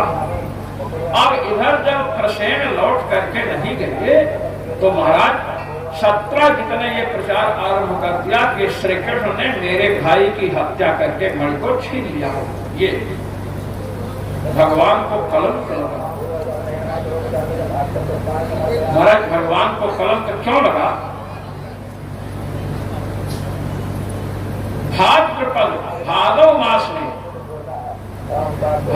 मास में जो शुक्ल पक्ष है, शुक्ल पक्ष की चतुर्थी के चंद्रमा का दर्शन करने से कलंक लगता है। भगवान का चरण प्रक्षालन करने के लिए रात को पत्नियां लाई थी जल, और उस जल में महाराज परछाई दिख गई चंद्रमा की, इसलिए भगवान को कलंक लगा। ये बड़ी महत्वपूर्ण कथा। महाराज कलंक लगा। चतुर्थी के चंद्रमा की परछाई पड़ रही थी जल में, उसको देखने से कलंक लगा, और चतुर्थी के चंद्रमा को देख ले तो कलंक लगने में कोई संदेह नहीं। महाराज यदि चतुर्थी का चंद्रमा भादव महीने के शुक्ल पक्ष की चतुर्थी का चंद्रमा यदि दिख जाए मान तो कलंक तो लगेगा। अब कलंक से छूटना अगर कोई चाहे तो उसके भी उपाय हैं। यदि चतुर्थी के पहले द्वितीया का चंद्रमा आपने देख रखा है, दर्शन कर रखा है, तो आपको चतुर्थी चंद्र दर्शन से कलंक नहीं लगेगा। कहे कि मान लीजिए कि द्वितीया का चंद्रमा भी नहीं देखा। अच्छा, आश्चर्य यह है कि वैसे छत पर नहीं जा रहे हैं, और जब चतुर्थी चौथ तिथि भादव महीने के शुक्ल पक्ष आएगी तो कहेंगे नीचे बड़ी गर्मी लग रही, चलो ऊपर चलते हैं, और ऊपर चल के चतुर्थी चंद्रमा का दर्शन कर लेते हैं।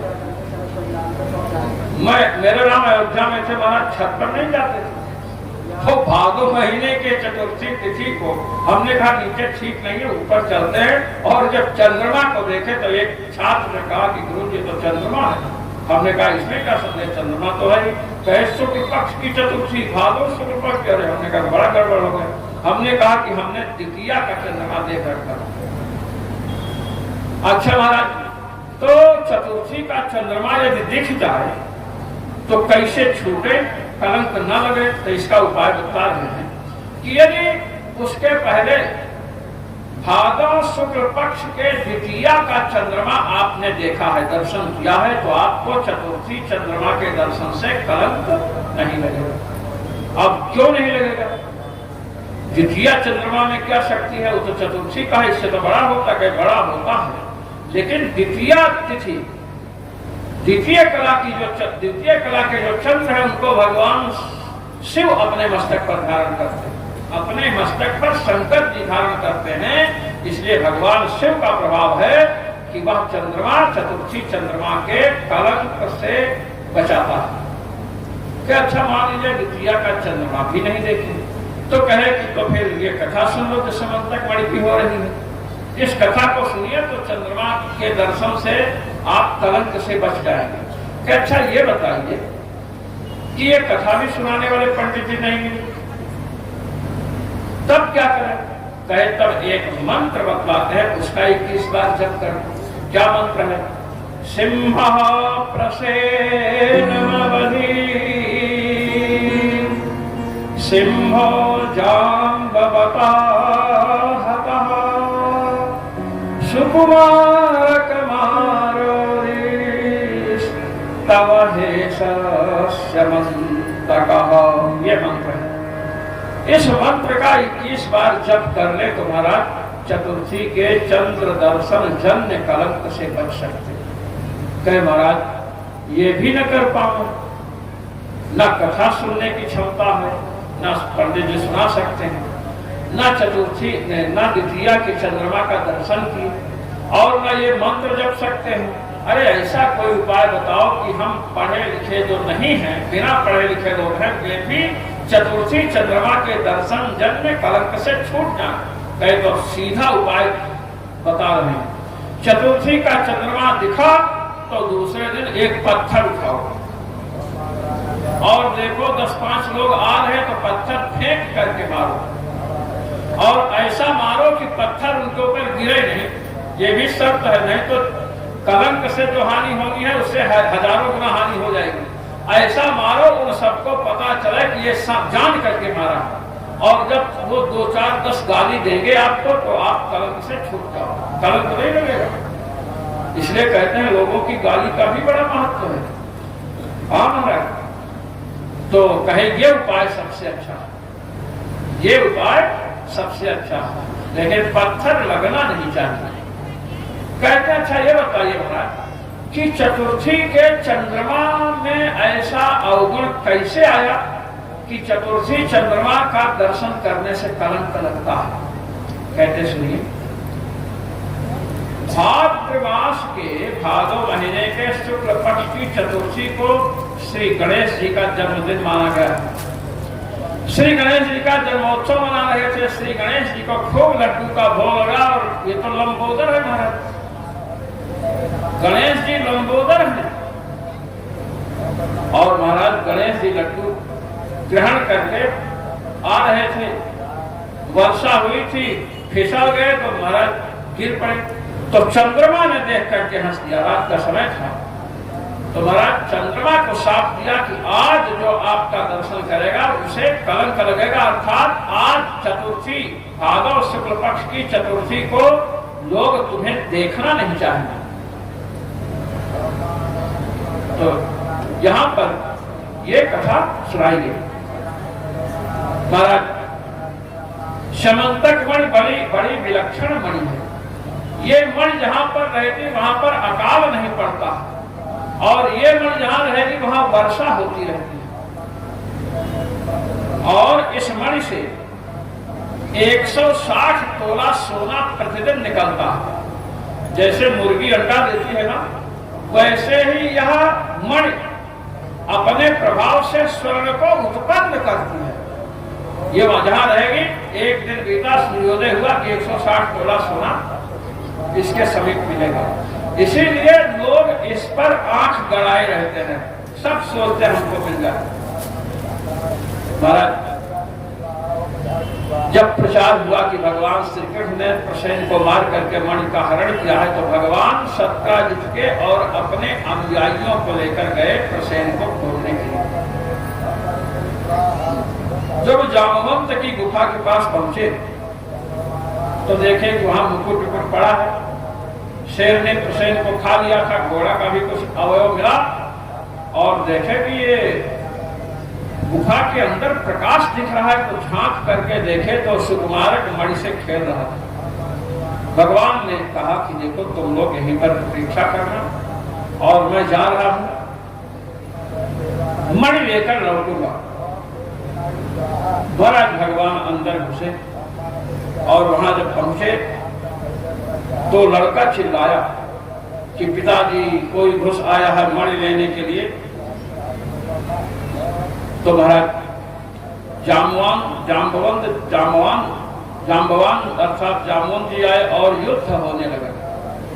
यह युद्ध इसलिए हुआ है कि जब रामावतार में भगवान राम ने जामवंत जी से पूछा कि जामवंत जी जो युद्ध हुआ है इसमें आपकी इच्छा पूर्ण हुई कि नहीं, तो जामवंत जी ने कहा कि महाराज मेरी इच्छा पूर्ण नहीं हुई, मेरी युद्ध की इच्छा बाकी है। तो भगवान ने कहा कि आपकी इच्छा कोई पूर्ण भी नहीं कर सकता, कि ब्रह्मा जी के अवतार हो, आपकी इच्छा तो मैं भी पूर्ण करूंगा द्वापर युग में। भगवान युद्ध कर रहे हैं और महाराज 28 दिन तक युद्ध हुआ, बस मुष्टा मुष्टि चले, लात मुका। महाराज भगवान से ये वृद्ध जामवंत जी 28 दिन लड़े। महाराज भगवान ने सोचा कि जब तक इनको अपना प्रभाव नहीं दिखाएंगे तब तक ये बुढ़ा लड़ता रहेगा, और महाराज भगवान ने जामवंत जी को पटक करके उनकी छाती पर बैठ गए तीनों लोगों का भार लेकर। तब जामवंत जी ने कहा कि ओ मैं समझ गया कि आप कौन हैं। भगवान कृष्ण ने कहा क्या समझे? कहे कि आप मर्यादा पुरुषोत्तम श्री राम हैं। कैसे समझे? कैसे समझे? जब तीनों लोक का भार लेकर ही बैठना था तो आप पहले ही दिन बैठ सकते थे, पहले दिन बैठ सकते थे। 28वें दिन आपने मर्यादा की रक्षा की, आपने कहा था कि मैं तुम्हारी युद्ध लिप्सा को पूर्ण करूंगा, तुम्हारी युद्धाभिलाषा को पूर्ण करूंगा। तो आज आपने युद्धाभिलाषा पूर्ण करने के बाद तीनों लोगों का भार लेकर के मेरे ऊपर पदार्पण किया, विराजमान हुए। यस्य सदुत्कलितरो सकटाक्ष मोक्षैः वर्त्मा दिशत क्षोभितन कृतिमिंगिलोक्तिः सेतुः कृतः स्वयसकुज्ज्वलित चलंका रक्षः शिरांसि भुविपेतुर्षोक्षितानि।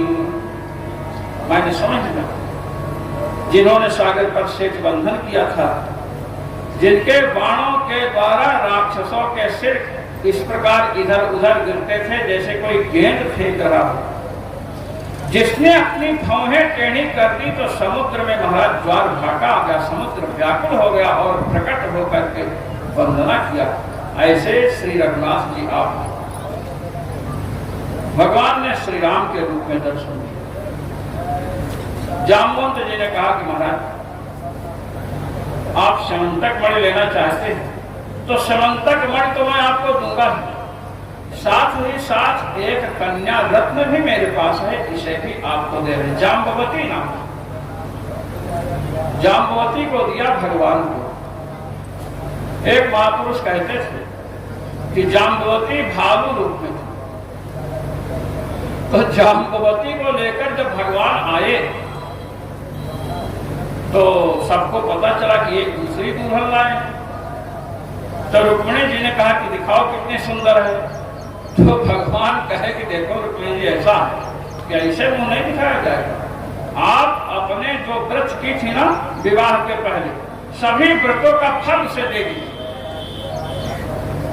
तो हम आपको दर्शन करा सकते हैं। रुक्मिणी जी ने सभी व्रतों का फल दिया तो रुक्मिणी जी जैसे सुंदरी हो गई महाराज। ऐसा एक महापुरुष के मुख से मैंने सुना। वो बाल्यावस्था थी हम लोगों की, बहुत छोटे थे महाराज। हमको ध्यान है कि 5 वर्ष की अवस्था में हमने जो कथा सुनी है वो कथा स्थल और पंडित जी का चेहरा हमको इस समय स्मरण, बड़ी सुंदर कथा। महाराज जो कथा करते थे तो लगता था सब हो रहा है, क्योंकि बाल्यावस्था में अंतःकरण शुद्ध रहता है। श्री जाम्बवती जी को लेकर आए महाराज। विवाह हुआ और विवाह हुआ और वहां सभा में महाराज समंतक मणि भगवान ने दिखाई है। कहा कि ये समंतक मणि जाम्बवान ने, जामुन जी ने लिया था, प्रसेन को मारा था, सिंह ने और सिंह को मारा था जाम्बवान ने। और ये मणि, और वो मणि दिखा करके सत्राजित से कहा कि ये मणि आप रखो। तो सत्राजित कहता मैंने हम मणि नहीं रखेंगे, ऐसा वैसा, इसी मणि के कारण आप पर कलंक लगा, ऐसा वैसा कह रखा है नहीं। तो उसने सोचा कि जामवंत ने मणि ले रखी थी और अपनी कन्या दे दी मणि के साथ, तो मैं भी अपनी कन्या मणि के साथ इनको दे दूं, ये अच्छा है। तो महाराज जिनकी कन्या का नाम सत्यभामा, सत्यभामा को मणि के साथ, भगवान के साथ विवाह कर दिया सत्यभामा।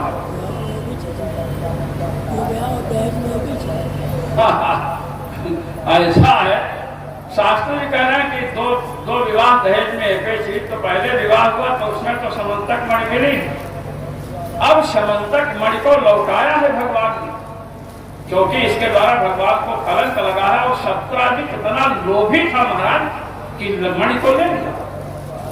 लोगों ने उसे कहा कि तुम कितने लोभी हो, एक भालू मणि के अपनी कन्या को भी साथ में दे दिया और तुम बनते हो अपने को नर और तुम मणि ले लिए।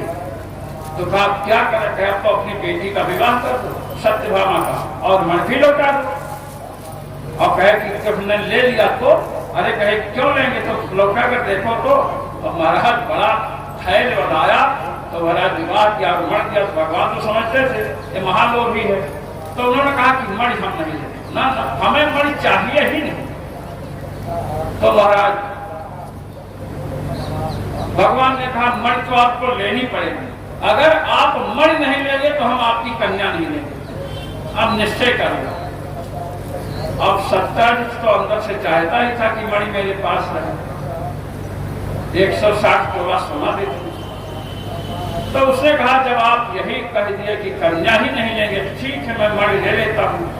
तब भगवान कहते हैं तुम मणि लेने के लिए बार बार हमको विवश कर रहे थे, जोर डाल रहे थे, तो अब तुम्हारा भी मन हम रखेंगे, तुम्हारी बात भी रखेंगे, मणि तो हम नहीं लेंगे।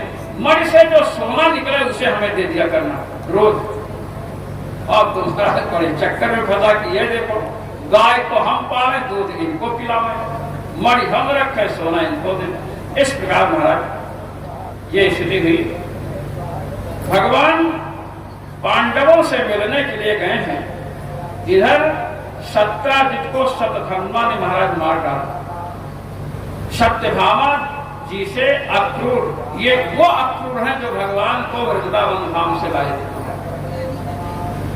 ये वो अक्रूर हैं जो भगवान के चरण चिन्ह को देख करके उसमें लौटने लगे थे। इतने प्रेमी थे, इतना प्रेमी होने के बाद भी यदि धन संपत्ति बीच में आ जाए तो महाराज भगवान से विमुख हो जाता है जीव। इस कथा का यही तात्पर्य जो आज अक्रूर जी ने सतधन्वा से कहा कि देखो सतधन्वा, सत्यभामा का विवाह तुम्हारे साथ भी होने की बात चल रही थी। कृतवर्मा ने कहा मेरे साथ भी विवाह की चर्चा चल रही थी और ना तुम्हारे साथ विवाह हुआ ना मेरे साथ विवाह हुआ, हम लोगों का बड़ा अपमान है, इसका बदला लेना चाहिए। अक्रूर जी कहे कि हाँ लेना चाहिए बदला। बदला कैसे लिया जाए, कहे कि सत्राजित को मार करके तुम उसकी मणि अपने पास रखो, 160 तोला सोना देगी, सोना मत देना कृष्ण को। अक्रूर जी और कृतवर्मा भगवान के सेनापति है महाराज, भगवान की सेना के सेनापति है कृतवर्मा, भगवान के विरुद्ध उकसा रहे हैं। और अक्रूर जी भगवान के चाचा हैं, बहुत बड़े भक्त हैं। तो महाराज इन्होंने भी कहा कि बाद में आओ हम लोग छिपा लेंगे कहीं। अब सतधन्वा ने सोते समय सत्राजित का वध कर और मर लेकर के चला। सत्यभामा जी सत्राजित के शव को महाराज तेल में रखते हैं, कड़ाही इत्यादि जो है उसमें तेल भर दिया और उसमें रख दिया। अब हुआ क्या, उन्हें ये विश्वास है कि भगवान मृतकों को जीवन दान दे देते हैं, मेरे स्वामी तो परमात्मा है, हो सकता है गिरा ही दे। इसलिए रखी। भगवान को संदेश गया, पांडवों से मिल करके आए महाराज और शतधर्मा के पीछे पड़े। उन्होंने कहा शतधर्मा पता लगाया, पता चला शतधर्मा लिया है मठ, तो कहे शतधर्मा को कल दंडित किया जाएगा। शतधर्मा सेनापति के पास पहुंचा, कृतवर्मा के पास कहा रक्षा की। कृतवर्मा ने कहा उन्हीं की सेना के सेनापति हैं, उनके विरुद्ध हम क्या कर सकते हैं, भगो यहां से।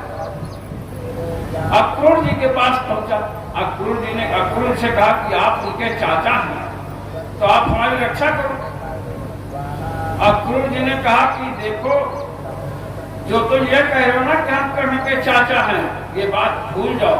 अरे कृष्ण ही सबके चाचा हैं, संसार में जितने हैं सबके चाचा कर्ण लगते हैं। अच्छा, जब आप स्तुति भगवान की करते हैं तो कहते हैं ना त्वमेव माता च पिता त्वमेव बंधुश्च सखा त्वमेव, यही स्तुति करते हैं। तो भगवान माता है, पिता है। जब माता होकर के पिता हो सकते हैं तो पिता होकर चाचा क्यों नहीं हो सकते महाराज?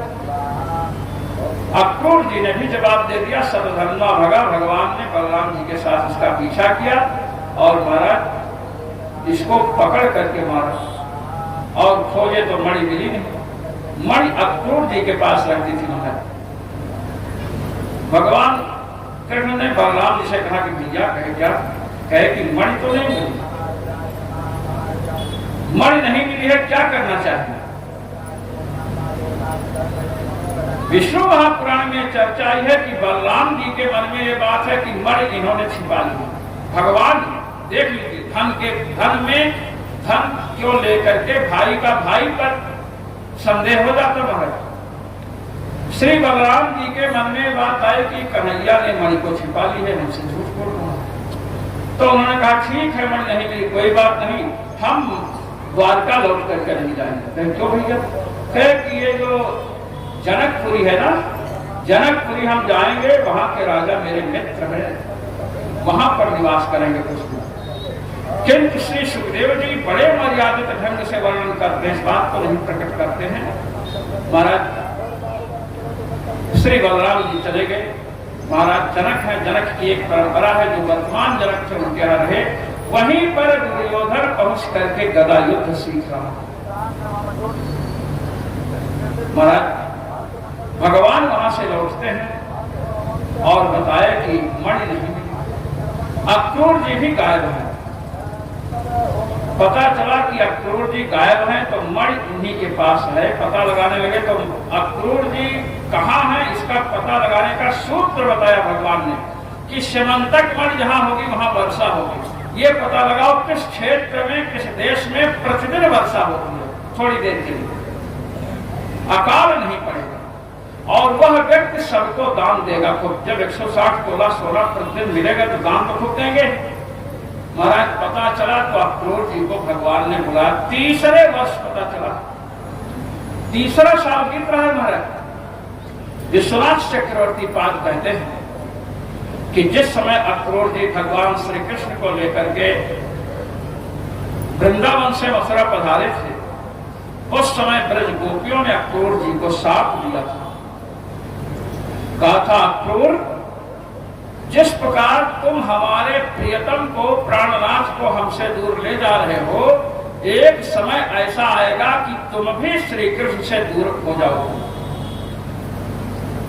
ब्रज देव्य अपराध फल विदम, ये ब्रज देवियों के लिए जो अपराध किया है इन्होंने, उसका फल है। महाराज अक्रूर जी को बुलाए भगवान। अक्रूर जी ने आकर के मणि दिखाई। भगवान ने कहा कि ये मणि आप अपने पास ही रखो। भगवान देखिए, भगवान मणि नहीं रखना चाहते हैं और सोना आप दिया करो, क्योंकि मणि जिसके पास रहे उसका अहित ही की। जामवंत जी के पास मणि गए तो लड़की से विशोह हुआ, सत्याजित के पास रही तो भाई से विशोह हुआ। तो भगवान सोचते हैं कि मणि रहेगी तो ये महाराज सोना ही तो देगी, और मणि जहां रहेगी उस क्षेत्र में वर्षा होगी, अकाल नहीं पड़ेगा, तो पास में तो जिसके पास रह रहा है। इसलिए महाराज इन्होंने मणि अक्रूर जी के पास रख दी। कहते हैं कि जो इस चरित्र का श्रवण करते हैं, आख्यानम पठति शृणोत्यनुस्मरेद्वा दुष्कीर्तिम दुरितमपोह्याति शांतिम, जो इस कथा को सुनते हैं वे दुष्कीर्ति से छूटते हैं, अपकीर्ति से, कलंक से छूटते हैं। दुरितम अपोह्य, और उनके पापों का विनाश होता था। अनंतानंत पापों को विनष्ट करने वाली ही भगवान की यह कथा है, और वे शांति को प्राप्त करते हैं। इसके बाद भगवान श्री कृष्ण के अन्य विवाहों की चर्चा है। महाराज, भगवान का अन्य विवाह कैसे हुआ बता रहे हैं कि भगवान युधिष्ठिर जी के पास गए हुए हैं मिलने के लिए।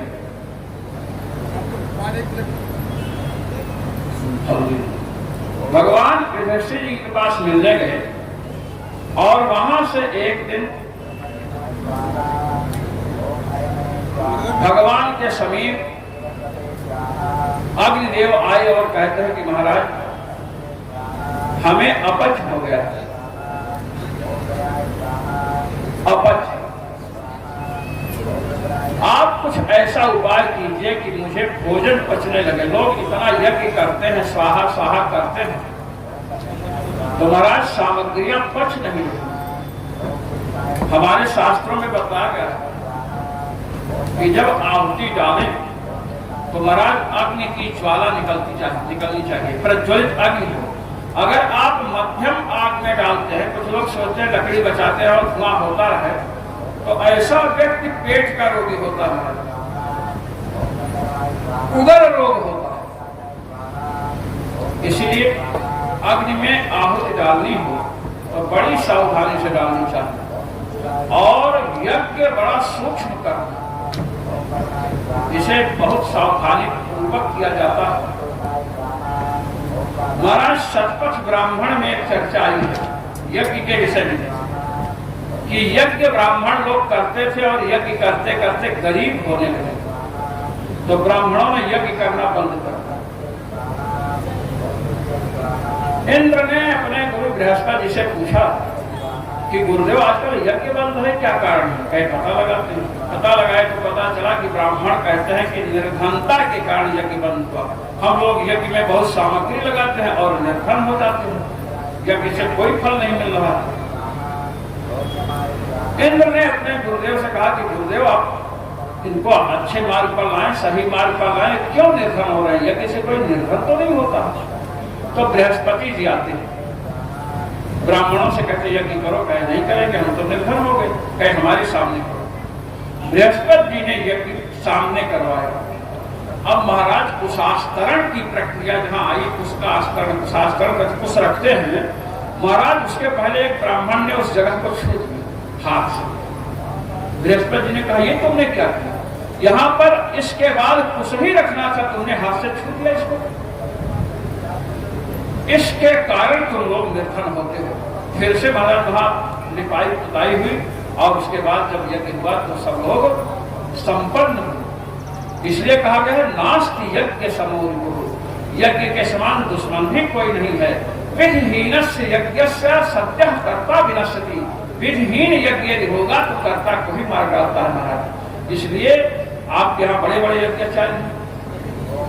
स्वामी अच्युतानंद जी महाराज शास्त्री जी कहते रहे कि इस क्षेत्र में